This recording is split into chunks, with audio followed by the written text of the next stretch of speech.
నర్మదా అయితే దురదృష్టం మనం నుదుట రాసుకొని మనం ఈ ఇంట్లో అడుగు పెట్టినట్లుగా ఉన్నాం. మనం ఎవరు మనతో మాట్లాడడం లేదు. మన భర్తలు మనతో మాట్లాడడం లేదు. ఇంట్లో వాళ్ళు ఎవరు మనతో మాట్లాడడం లేదు. మనము ఒక అనాథల్లా ఇంట్లో ఉన్నాం. మనం అటు తల్లిదండ్రులకి దూరమయ్యాం. ఇటు తల్లిదండ్రులు అంటే అత్తమామలకి దూరమయ్యాం. అందరికీ దూరమయ్యి ఇలా ఒంటరిగా ఉండడం చాలా నరకంగా ఉంది ప్రేమ అని అనేసరికి ఇక నర్మద అయితే ప్రేమ అయితే అవునాక ఇంత నరకం ఇంకెవరికీ ఉండకూడదు.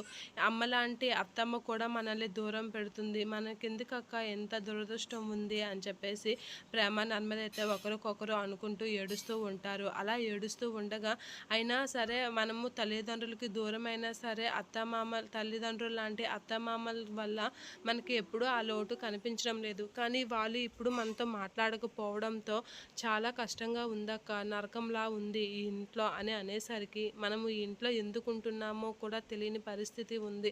ఇంట్లో ఉండి మనకి ఎటువంటి విలువ లేకుండా పోయింది అని చెప్పేసి నర్మద అయితే చాలా బాధపడుతూ ఏడుస్తూ ఉంటుంది.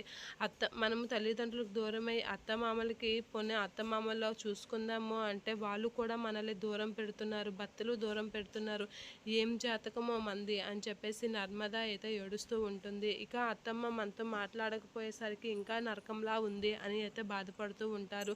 అవునా అక్క, ఏ ఆడపిల్లకైనా బాధ వస్తే కన్నతల్లి లాంటి అమ్మ ఒడి ఉంటుంది. మనకి అలాంటిది అత్త ఒడి దొరికింది. కానీ మనకి ఇప్పుడు అత్తమ్మ కూడా మనతో మాట్లాడకపోవడంతో చాలా కష్టంగా ఉంది.